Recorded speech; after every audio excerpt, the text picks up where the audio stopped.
आज हम लोग एक केस डिस्कस करेंगे जिसमें पेशेंट कार्डियक एरिथमियाज करके आते हैं। कार्डियक एरिथमिया क्या होता है, इसमें अगर हम लोग देखने की कोशिश करें तो हम देखेंगे कि ईसीजी की जो वेव्स होती हैं बहुत नज़दीक नज़दीक चल रही हैं, बहुत पास पास, जल्दी जल्दी जल्दी जल्दी जल्दी चल रही है। इसका क्या मतलब है कि हार्ट की बीट बहुत रैपिड हो गई है, रिथम साइनस नहीं है, रिथम में एरिथमिया हो रहा है।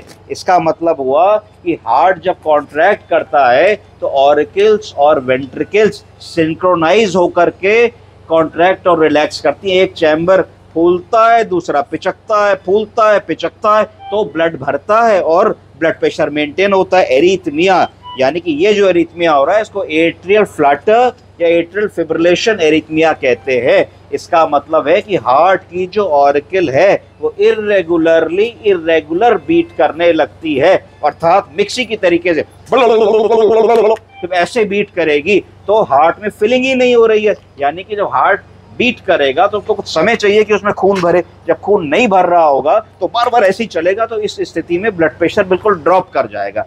ऐसे पेशेंट को इमरजेंसी में हम लोगों को कैसे रिससिटेट करना है, पहले हम लोग को एक सेंट्रल वीनस एक्सेस सिक्योर कर लेना है, जिससे कि हम अपने मरीज को जो भी वैजो एक्टिव ड्रग्स हैं जैसे कि इनका नॉरएड्रेनालिन और वैजोप्रेसिन वो दे करके हम सबसे पहले कोशिश करेंगे कि थोड़ा सा बीपी सिक्योर करने की कोशिश करें, क्योंकि पेशेंट अनकॉन्शियस हो चुके हैं, रेस्पिरेशन ठीक नहीं है, कोल्ड कामी स्किन है, हाइपोक्सिया हो रहा है, ऑक्सीजन नहीं मेंटेन कर रहे हैं, तो तुरंत हम एक ट्यूब डाल के इंटूबेट कर देंगे और इंटूबेट करके वेंटिलेट कर देंगे, जरूरत पड़ेगी थोड़ा सा सीडेट कर देंगे।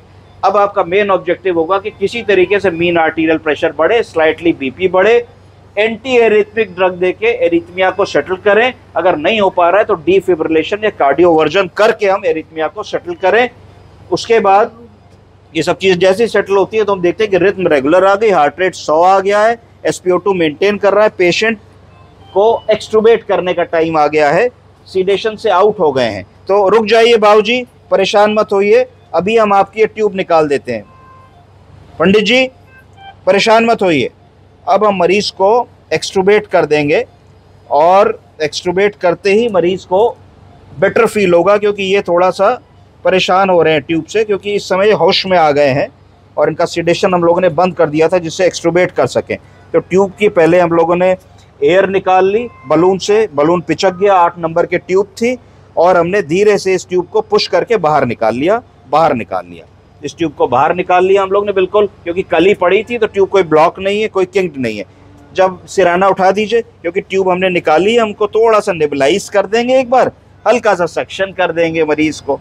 तो सिराना उठा लिया, चलाइए, नेबुलाइज़र चला दीजिए, और नेबुलाइज़र हम लोगों ने इनको चालू कर दिया, जिससे कि नहीं, इसमें तो ऑक्सीजन लगी है, नेबुलाइज़र कहाँ है?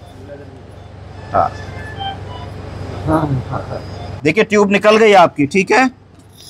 हाँ जीभ दिखाइए, बहुत अच्छा है, वंडरफुल। नेबुलाइज़र लगा दीजिए। देखिए आपकी घबराहट खत्म हो गई है ना? हाँ ठीक है, बहुत अच्छा है, ठीक।